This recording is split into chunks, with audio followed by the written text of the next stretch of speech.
hablando así? La función va a comenzar. Señor Marcelo, ¿no me reconoces? Soy yo. ¡Arriba el telón! Estás borracho otra vez. Radio Conjura Villera presenta.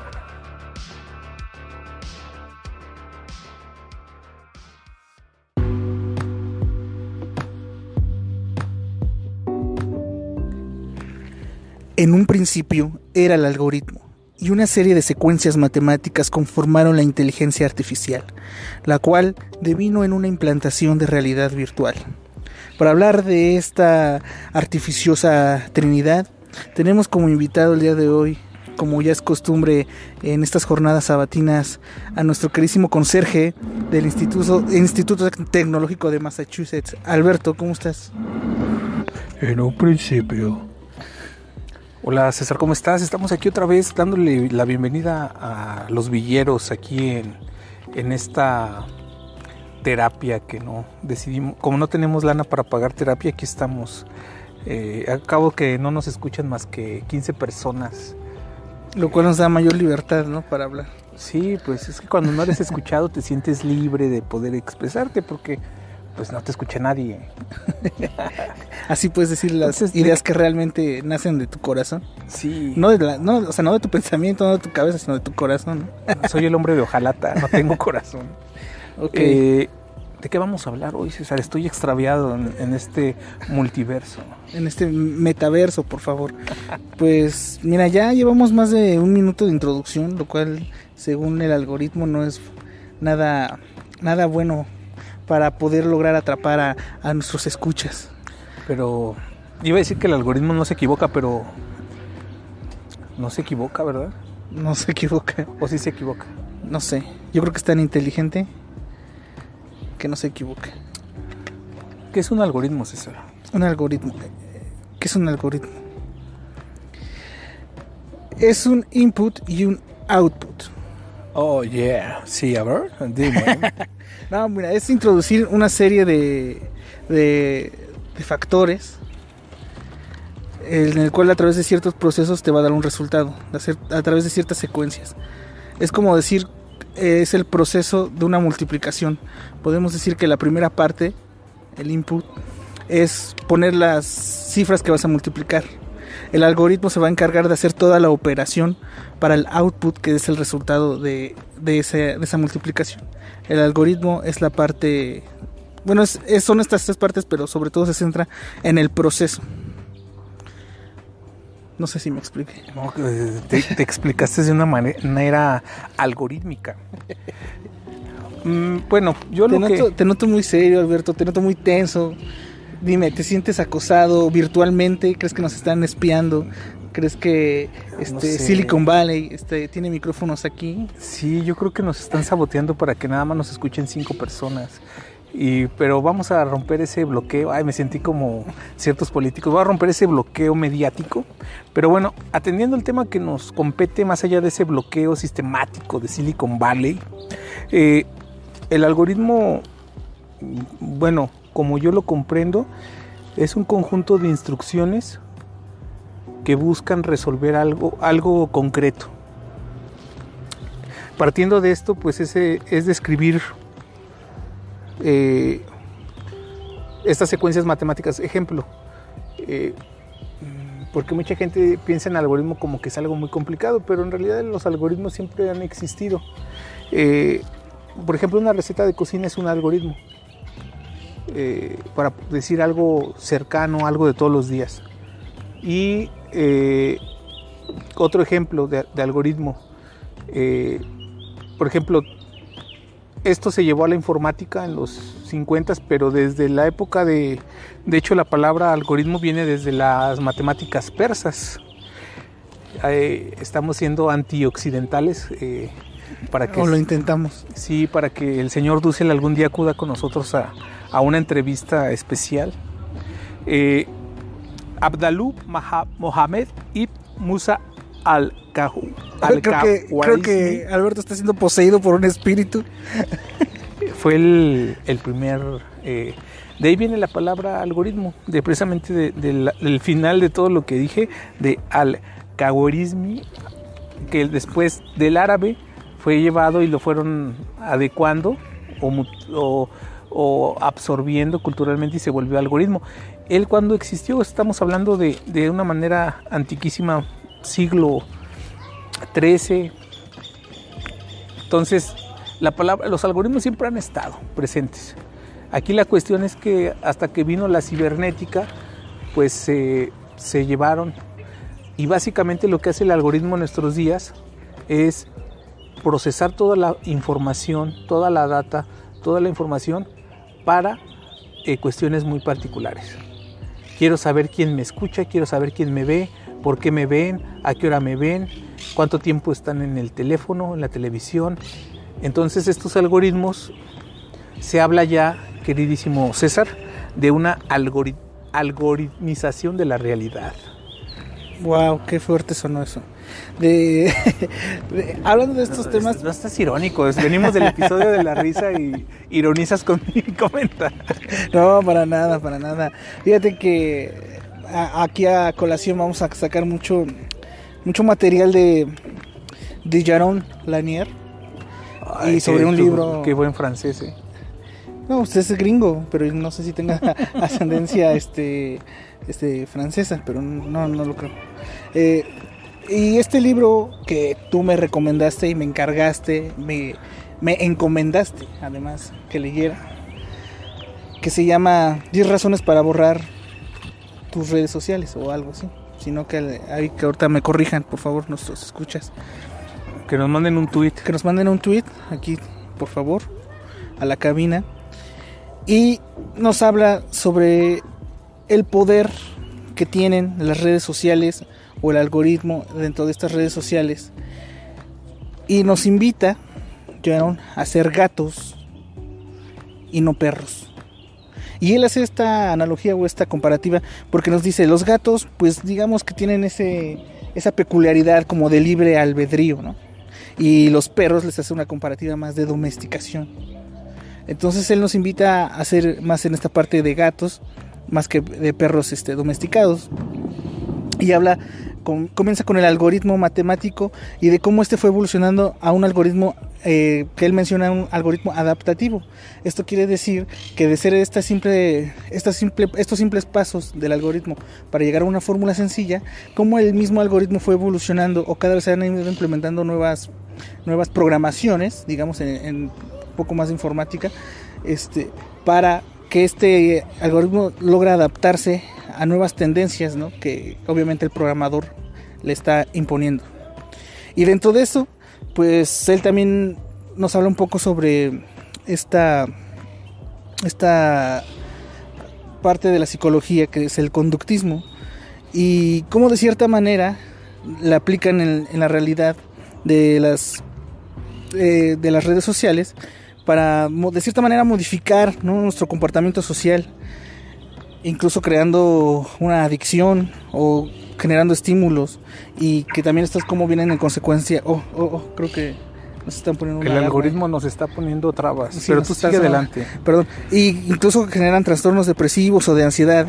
Y pues bueno, esto ¿con qué fin? Pues como lo acabo de mencionar, con el fin de aplicar esta psicología del conductismo con estímulos de recompensa o de castigo. Sí, fíjate que es curiosa la biografía de Lanier, porque su madre fue una sobreviviente Sobrevivió a Lanier, precisamente. Sobrevivió a un campo de concentración nazi, su mamá, en Viena. Y su papá, su familia, no sé si te suena de algo, fue migrante de un grupo que se llama Pogromo, algo así, un grupo ruso, y son migrantes ucranianos. ¿Te suena parecido a algo que esté sucediendo en la actualidad? No, para nada. Bueno, sigo adelante para no nos vayan a caer aquí ahorita. Pero pues sus padres eran migrantes ucranianos de este grupo ortodoxo ruso. Ellos migran, y esto nos habla un poco de la formación de Lanier, que se le considera en internet como el padre de la realidad virtual. Lanier trabaja en Atari un tiempo, deserta por cuestiones que no está él de acuerdo y funda su propia empresa. Posteriormente se vuelve un crítico y habla ya en programas de televisión de la dictadura de las pantallas y complementando un poco lo que nos conversó César, él en este libro menciona precisamente, primero menciona cómo los gatos han estado siempre en internet, que es algo muy curioso, pero es cierto, los gatos siempre son virales en internet. Tú pones un video de gatos y se vuelve viral regularmente. Entonces él habla de que por qué los gatos son tan virales en internet, y él habla de que los gatos, a diferencia de los perros llevaron mucho tiempo de domesticación. O sea, el ser humano, la lealtad de los perros que tienen hacia los seres humanos llevó siglos de domesticarlos. Incluso pues es muy evidente, o sea, hay gente que lleva a su perro y jala la correa y es una onda pavloviana, ¿no? Que también habla eso en el libro. Y los gatos conviven con nosotros los seres humanos, pero son más, o sea, no se domesticaron del todo.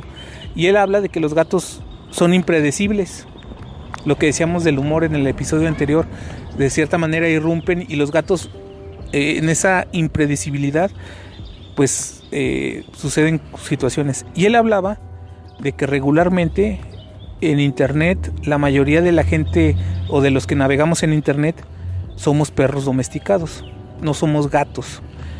Y hace una invitación, y es muy interesante porque ciertamente la mayoría de la gente navega por internet sin saber que sus datos son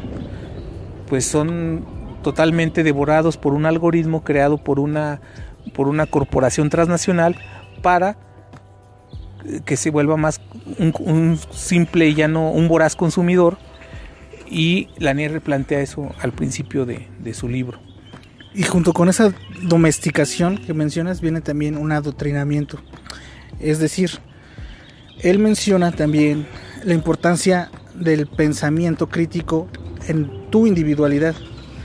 Al estar inmersos en un campo enorme de burbujas y de estos grupos que él menciona como manadas, o sea, de ser un lobo individual, pensador, crítico, a convertirse en un lobo de la manada, pues piensas como la manada, y esto hace que de cierta manera que desaparezca el pensamiento propio y que se cree o se imponga un pensamiento digamos impuesto, ¿no? por una generalidad, y eso atenta incluso con una propia identidad. Sí, de hecho tiene otro libro que es muy bueno, que se llama Contra el rebaño digital, y es esta idea de que pues nos volvemos multitudes que están expuestas a algoritmos donde te encierras en tus propios gustos, porque no sé si mucha gente lo sabe, pero el algoritmo, por ejemplo, está diseñado para que, por ejemplo, mi queridísimo César, en el episodio anterior hablamos de comedia, pues ahora le van a salir puros episodios de La Cotorrisa, ¿no? Y si en el otro episodio hablamos de Cyberpunk, pues le van a salir. Entonces, curiosamente aquí esto, qué bueno que fuera un ejemplo de inventado, pero es esta anécdota. Entonces, de hecho aquí el algoritmo nos jugó una muy mala jugada. Sí, y la manera como el algoritmo, de alguna manera, lo que buscan las grandes no transnacionales, los grandes corporativos tecnológicos, es que estemos pegados a la pantalla, sea teléfono, iPhone, smartphone o computadora, que estemos pegados ahí. Y por un asunto, igual dejo a César un poco hablar de eso, sobre el asunto de la dopamina, una cuestión que incluso también Lanier plantea, como el internet se volvió un poco como esta jaula de Skinner. La jaula de Skinner es una cuestión de psicología conductista, donde a través de estímulo-respuesta se le da a las personas lo que quiere. En este caso, yo como corporativo tecnológico lo que quiero es que la gente esté pegado a la pantalla, porque si está más tiempo pegado en la pantalla, está más cautivo y puedo darle más publicidad y puedo incluso saber más datos sobre esa persona para venderlos, para ofrecerlos, para saber cómo votar. Ejemplo, Trump. El ejemplo de Trump, de que contrató, ¿cómo se llama esta de Facebook? Se me fue. Bueno, es que no podemos tener todos los datos aquí en la mesa, pero a pesar de que tenemos aquí a 4 asistentes, pero precisamente en vez de estar trabajando pasándonos la están viendo videos, está viendo Facebook y viendo videos de gatos, exactamente. Pero bueno, nos vamos a despedir. Pero la cuestión es que en esta promoción de Facebook se fueron a los estados péndulo. Trataron de hacer a través de bombardeos en su información de estas personas, de estos votantes indecisos en estados clave. Lo que hicieron fue tratar de que votaran, si eran indecisos, que votaran por Trump, y poco a poco en su timeline de Facebook que se encerraran en esta burbuja informativa de toda la información que consumieran fuera pro republicana. De hecho, en el Netflix hay un documental precisamente que es, creo, la verdad sobre las redes sociales, y habla sobre este tema. De hecho, este tema es el que lleva a Zuckerberg al Senado. Hay esos videos que hemos visto, ¿no? Donde se pone muy nerviosito nuestro muchachito. Y bueno, voy a aunar un poco en lo que también dijiste de lo del conductismo y de estas maneras de adoctrinamiento de recompensa y de castigo. La recompensa, como dices, para generar adicción, son estas pequeñas dosis de dopamina que nosotros vamos liberando y vamos buscando, ¿no? Como cualquier adicto, ¿no? O sea, esta sustancia que nos genera una sensación de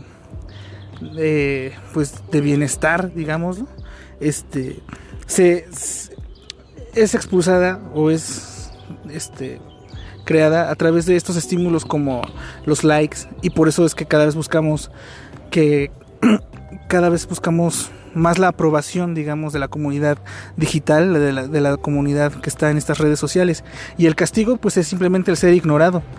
Entonces, al no tener likes, tú comienzas a sentirte frustrado, y así es como te atrapan estas redes, para que tú todo el tiempo te vuelvas un productor de contenido barato, muchas veces, para estas redes. Y parece que estás describiendo a Conjura Vial. No, nosotros somos críticos, ¿cómo creen? No, pero regresando a esto, aquí César, como tirano, quejándose de nuestros asistentes, me pasan aquí una tarjeta donde hablan de que es Cambridge Analytica. Ellos son los que hacen, es una consultoría creada en 2013 que prácticamente hizo Creo esta que cuestión los bombarderos rusos, pues espérame, perdón. El avispón verde. Hicieron estos, pues robaron literal la información y empezaron a bombardear a esta gente que, te digo, vamos por los indecisos en estados claves. Y cómo aquí entramos a una discusión que siempre ha existido y que viene y es el núcleo de este episodio.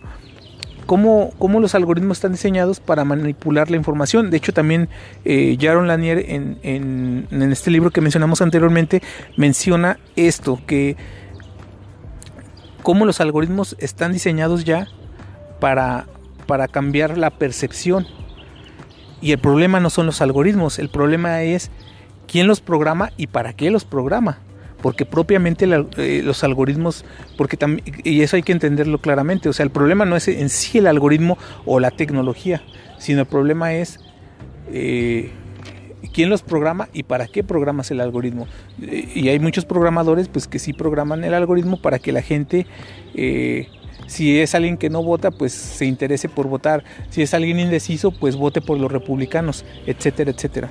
Ahora que mencionas este miedo a la tecnología, muchos nos pueden criticar, y con justa razón, decir, es que ustedes se lo critican, y más bien porque no tienen dinero para comprarse su casco virtual. Obviamente están resentidos porque no van a tener la manera de adquirir y entrar en este metaverso. Pero tú traes tu casco tu cosplay es un casco de aluminio. Sí, pero bueno, es que esta tecnofobia está justificada, no es por simplemente tenerle miedo a la tecnología en sí, es porque se ha planteado, como tú lo mencionabas en un capítulo anterior en el Cyberpunk, con la tecne. O sea, de cierta manera es inherente al humano. Entonces la tecnología o la técnica de desarrollo es inherente al humano, pero no es la tecnología lo malo, sino la sustancia o la esencia de para qué se crea esa tecnología o el uso que se le da a esa tecnología.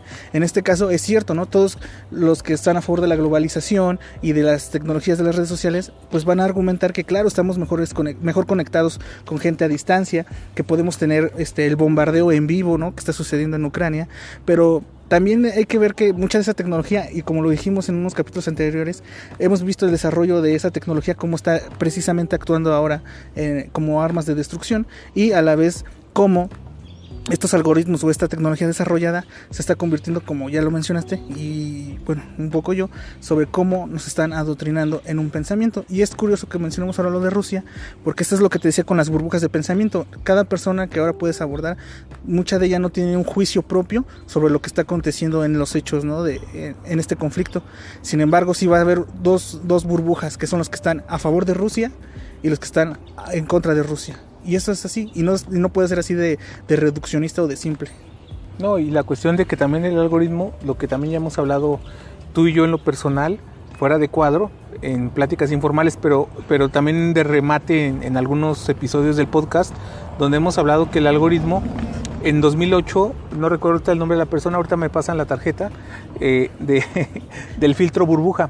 El filtro burbuja lo que hizo es que fue creado en 2008, si no me falla la memoria, fue implementado en 2008 en Facebook y posteriormente en Google. Y este filtro burbuja lo que hace es que si tú empiezas a buscar algo sobre Cyberpunk, te empiezan a mandar algorítmicamente videos en base a esa búsqueda. Posteriormente te va a ir poco a poco, pues le gusta el Cyberpunk, pero le gusta el Cyberpunk inglés, y poco a poco te va encerrando en tus propias búsquedas. Y aquí la cuestión, y lo que muchos cuestionan, es que el algoritmo no es diverso. Al contrario, es totalmente, te va encerrando en tus búsquedas, y entonces alguien que, por ejemplo, vota por Trump, se va a encerrar en esa burbuja, o sea, alguien que es demócrata, o alguien que es pro López Obrador, o alguien que es pro Rusia. O sea cual sea la causa, el problema es que el algoritmo te va a ir encerrando poco a poco a través de este filtro burbuja y a través de este algoritmo, porque hay diferentes tipos de algoritmo. De hecho, Google,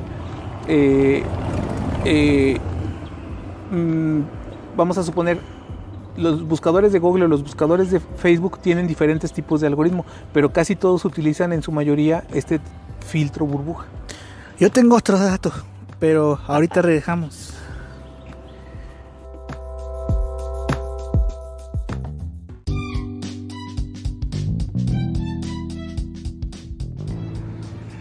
De esta manera, y retomando lo que mencionamos en la cápsula anterior, existe un libro que plantea esto del filtro burbuja, de cómo son burbujas de información, y todo esto va matando el pensamiento crítico.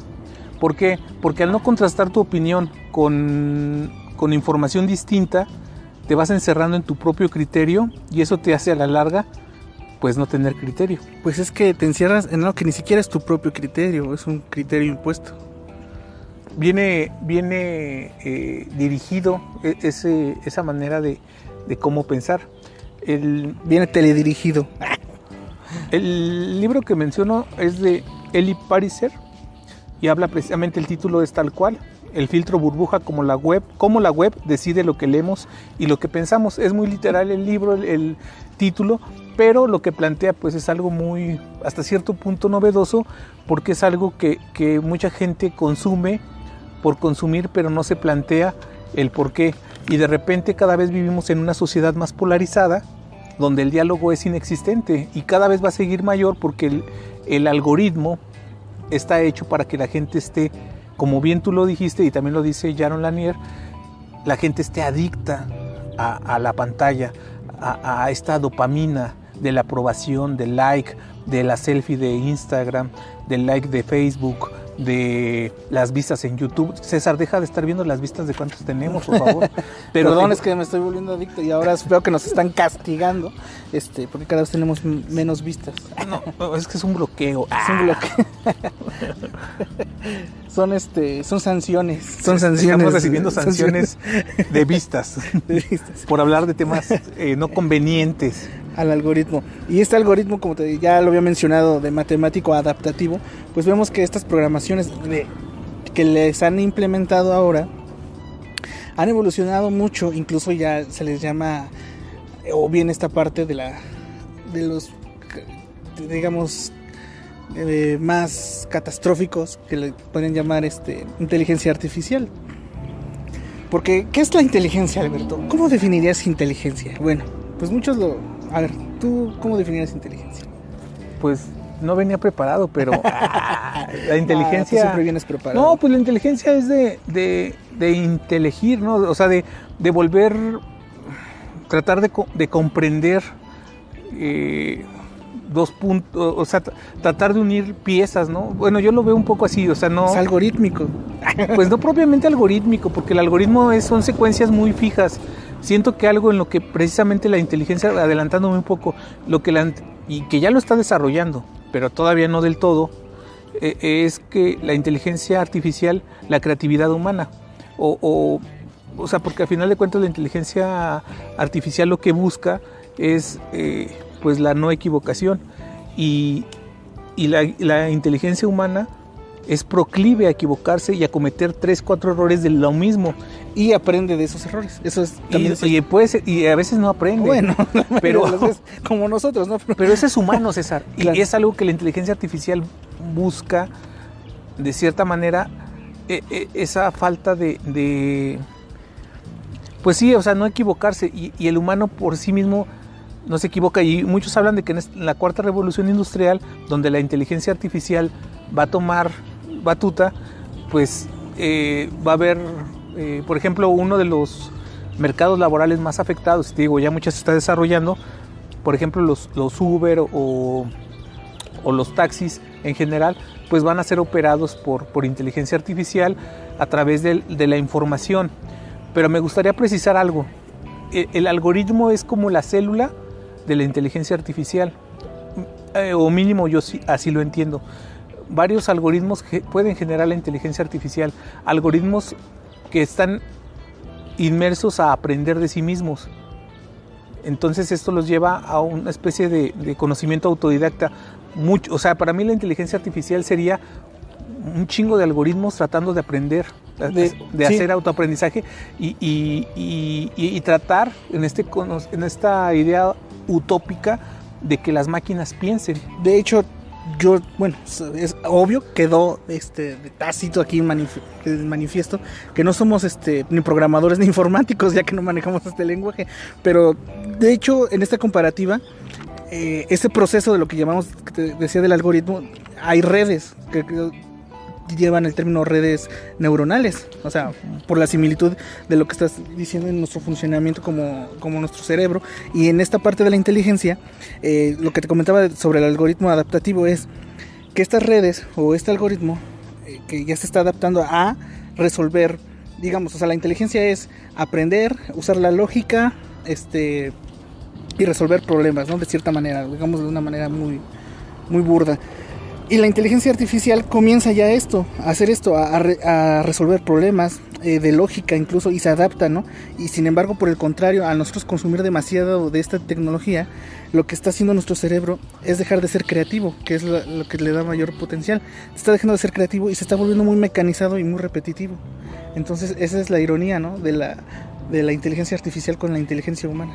Sí, yo no recuerdo ahorita el nombre del artista visual que lo hizo, pero había un cartón donde estaba Robotina de los Supersónicos, y donde, por ejemplo, si tú le dices a Robotina, sírvete en sus distintos algoritmos, sírvete, y después de servirte, o sea, después de 2 sigue 3, y ese 3 es, después de servirte, vas por los cubiertos del platillo fuerte. ¿Sí me explico? Claro.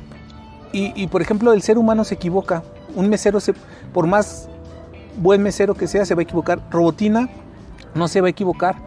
Y lo que planteaba este cartón era que muchas veces, como este afán de la inteligencia artificial lo que busca está logrando lo contrario, es que el ser humano se vuelva un robot. Aunque pareciera al revés, de que el robot, están humanizando a los robots, no, que los humanos se vuelvan robots que cumplen algorítmicamente una función. Sí, porque seríamos la programación perfecta, ¿no? Para cumplir una única tarea. Ay, eso se escuchó tan fatalista. Pues es que ciertamente vivimos en tiempos distópicos, querido César. Se me olvidaba que somos cyberpunks. Pues sí, se está viviendo tiempos difíciles. De hecho, donde el Skynet es Silicon Valley, ¿no? En realidad es que nos va a dar a los ataques nucleares de Skynet. Pero fíjate que, por ejemplo, hubo modelos de neuronas artificiales. Warren McCool fue uno de los primeros en el 43.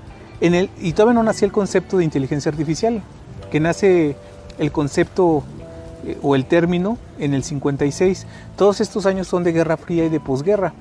Y es obvio, porque es algo que no hemos mencionado, es que todo este rollo de la informática, cibernética, criptografía, inteligencia artificial, todo esto tiene su boom cuando es la Segunda Guerra Mundial y la Guerra Fría. ¿Por qué? Porque está también la famosa... Los nazis tenían una máquina que se llamaba máquina Enigma, que era como un teléfono donde lo hacían para cifrar mensajes. Eran los 26 letras con 26 luces, algo así, y servía para cifrar el mensaje para que los aliados, Estados Unidos e Inglaterra, no entendieran qué estaban haciendo, hasta que Turing y otro grupo de polacos les descifran esto. Y pues a lo que voy con todo este rollo es que se vino este desarrollo tecnológico en base al espionaje y al contraespionaje. Y ya lo habíamos mencionado nosotros en el episodio de Cyberpunk, pero gran parte de este desarrollo tecnológico viene de eso. Y la inteligencia artificial lo que busca, y fue el sueño precisamente de Turing, de que las máquinas piensen, de que las máquinas resuelvan.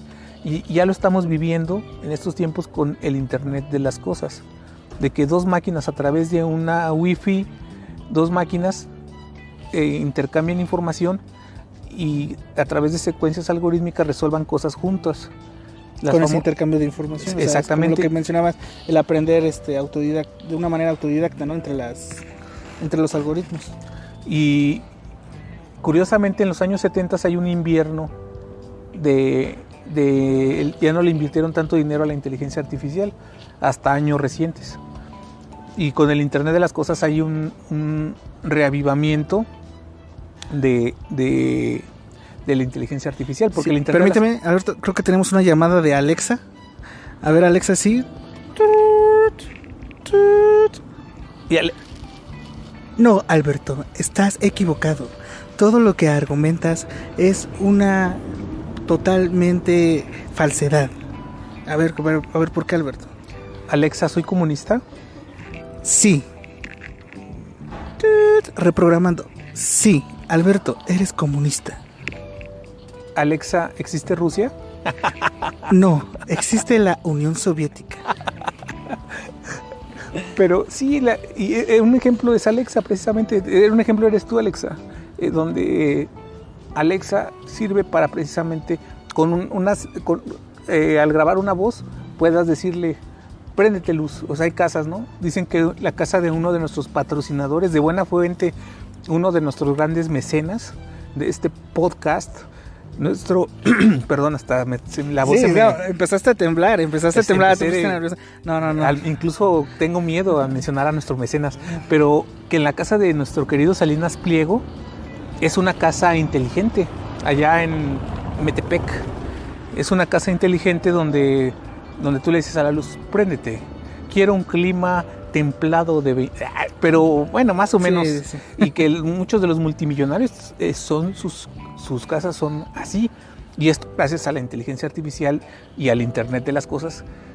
Pero toda esta tecnología deviene, como tú dijiste al inicio del episodio, deviene del espionaje y el contraespionaje, y muestra de ello, y también nosotros lo dijimos en el episodio anterior, son los aparatos, los celulares inteligentes. Los celulares inteligentes son dispositivos personales de espionaje. Por eso es que cuando hablamos sobre conspiraciones y todo eso, en Facebook nos empiezan a aparecer toma tu curso de espionaje y toma tu curso de... No, aunque no lo hayas tecleado. O sea, estoy hablando simplemente de hablar. Y nuestra querida conjura, nuestra hacker, editora y amiga conjura, que es la dueña de este podcast, ella nos ha comentado que en nuestro por cierto, síganos en Facebook y denle like y a la campanita. Por cierto, no, es en serio. Por favor, soy adicto. Necesito mi dosis de dopamina. Necesito likes y necesito vistas. Parecemos vendedores de esos de Telcel, ¿no? Que se anuncian, por favor, si no me van a correr. Ándale. Pero bueno, a lo que iba todo esto es que en Facebook, por ejemplo, nos ha dicho nuestra querida conjura que nos siguen ya personas como con perfil militar y casi de la KGB, de la CIA y la Gestapo, ¿no? Pero bueno, regresemos, quitemos ese tema escabroso y ahondemos en nuestro episodio.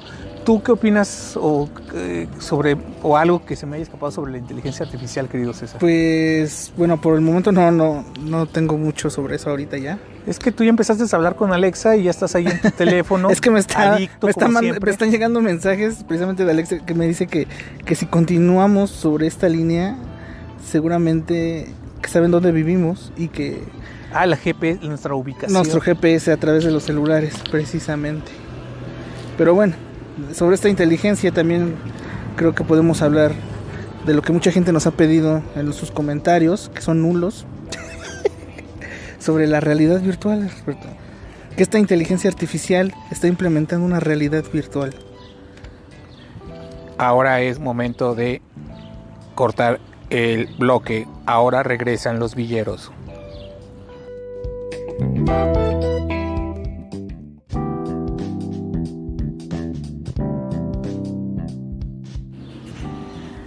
Les queremos anunciar que por causas de fuerza mayor, Alberto y César no podrán seguir conduciendo este programa. En su lugar tendremos a Robotina y Alexa. No, Alberto, ¿qué pasó? Ya nos querían quitar, pero mira, retornamos.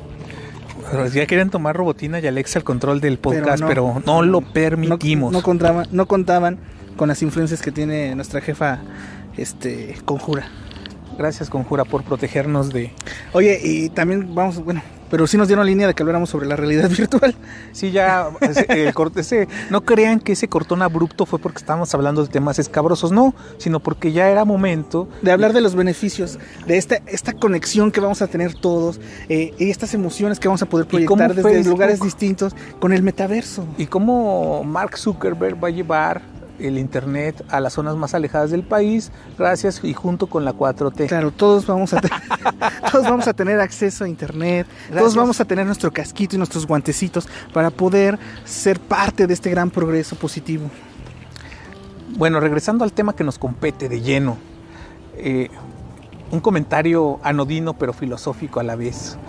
¿No te parece que Mark Zuckerberg, lo vi en los videos que están en la red, cuando comparece ante el Senado de Estados Unidos, y en el promocional de Metaverso, ¿no te parece que Zuckerberg parece como una especie de... Sí, es que está muy... es muy cómico, porque presenta su avatar y es el mismo, y un tipo sin personalidad y sin gran gesticulación. Entonces sí. Es cuando te preguntas, Zuckerberg no será una especie de avatar. Pero bueno, regresando al proyecto de Metaverso, bueno, tú que te lo planteo y ahorita yo también comento, ¿tú qué piensas de este proyecto de Zuckerberg del Metaverso? ¿Tú cómo lo ves? Pues yo creo que nos va a traer mucho progreso, ¿no? Para nosotros que no podemos salir, imagínate poder ir a conciertos y sentir estas emociones, estar posiblemente hasta en dos lugares a la vez. Qué bonito, ¿no? Sí, sería muy, muy hermoso. Pero ante esto, ¿qué es la realidad, Alberto? O sea, ¿qué es la realidad? ¿Somos reales? ¿Somos reales? ¿Somos avatares?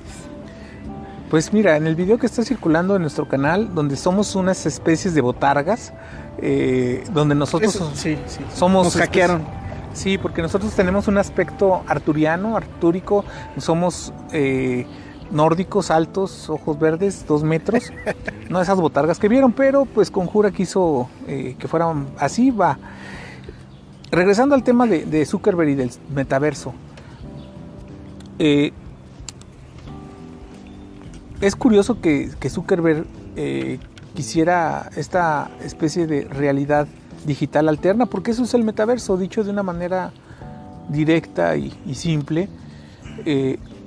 Pues es una realidad digital alterna, y como también mucha gente, todas las frustraciones que vas a tener, y volvemos otra vez en su cápsula de contra el capitalismo, reflexiones marxistas.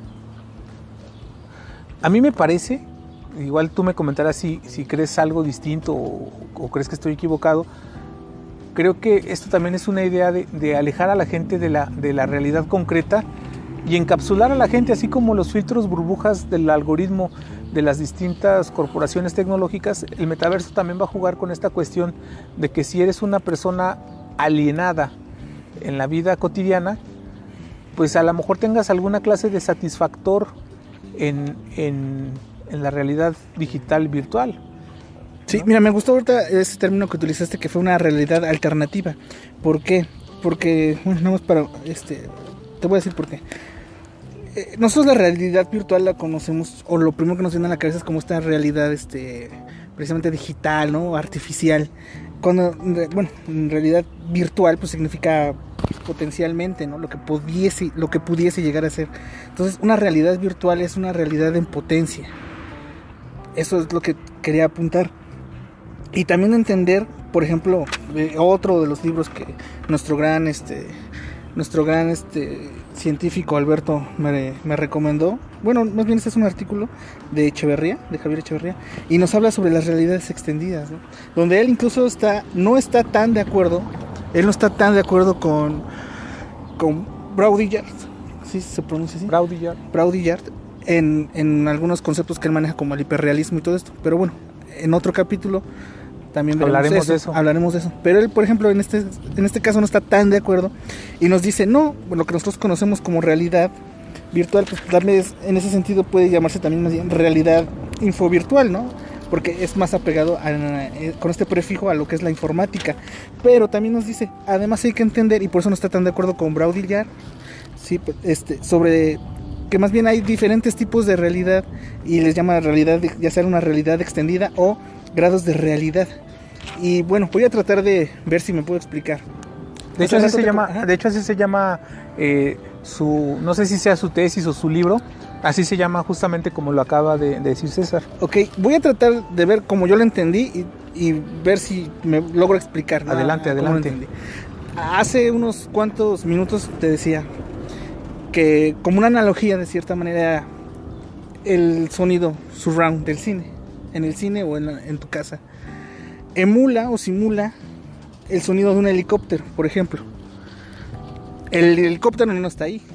Eso lo podemos considerar como una realidad virtual o una realidad potencial, digamos. El helicóptero no está ahí. No es un hecho real que el helicóptero está ahí.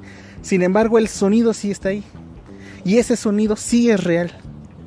Sin embargo, no deja de ser artificial. Entonces, pero eso él utiliza en este artículo una frase de Gilles Deleuze, en la cual dice: lo virtual posee una realidad plena. O sea, lo virtual, ese potencial, es una realidad plena, es un hecho, sí, esa realidad está ahí. En tanto que es virtual. O sea, sigue siendo una simulación. Está ahí, entonces no se discute que sí es una realidad, pero una realidad que pudiese ser, o como en el término que tú utilizaste, pues una realidad alternativa. En ese caso, con tus pensamientos marxistas, no sé por qué te gusta tanto Marx, Alberto. Tal vez algún día lo llegue a entender. Pero es eso. ¿Cómo alienas entonces a esta persona? ¿Qué es el metaverso?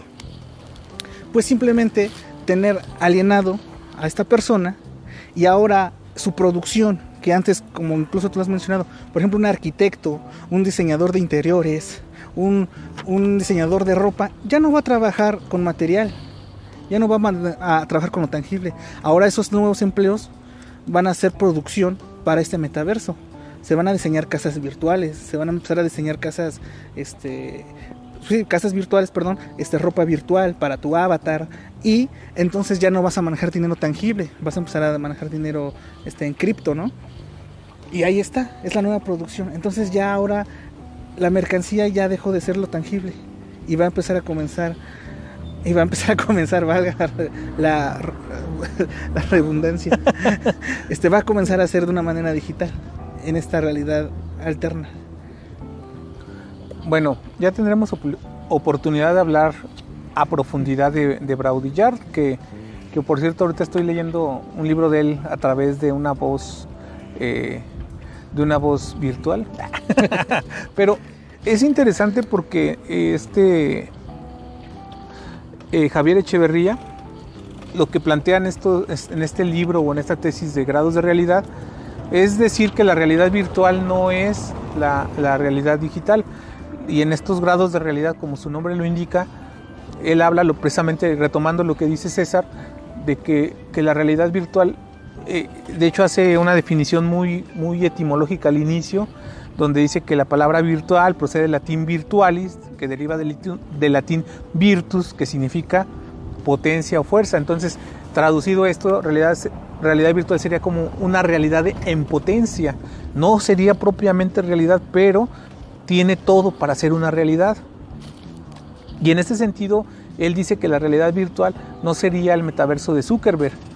Y también ya lo estaba leyendo precisamente ayer, que Microsoft también ya está desarrollando, con menos publicidad y menos marketing, esta idea del metaverso. Obviamente tiene otro nombre, pero Bill Gates también lo está diciendo. Y ya se nos suman 2 otros multimillonarios. Competencia de capitales, como siempre. A los villeros, ¿no? Competencia de capitales. Con Zuckerberg no tenemos nada porque estamos en su plataforma donde está Conjura Villera, entonces con él nada más tenemos permitido hablar mal de Jeff Bezos y nos falta Elon Musk, que próximamente, pero de Zuckerberg no, él es como un androide muy eficiente que nos da cabida en su plataforma. Así es, muchas gracias. Gracias, señor Zuckerberg. Y no, bueno, por cierto, ¿no viste cuando fue al Senado cómo se puso un libro o algo para sentarse? Eso es decir, me cago sobre la literatura. Me cago en el conocimiento. En el conocimiento. Soy un androide, soy una inteligencia artificial y estoy en contra de la inteligencia humana, ¿no? Bueno, regresando al tema, él menciona que la realidad virtual en este sentido, pues no sería en esta cuestión de los metaversos, sino sería el lenguaje en sí mismo.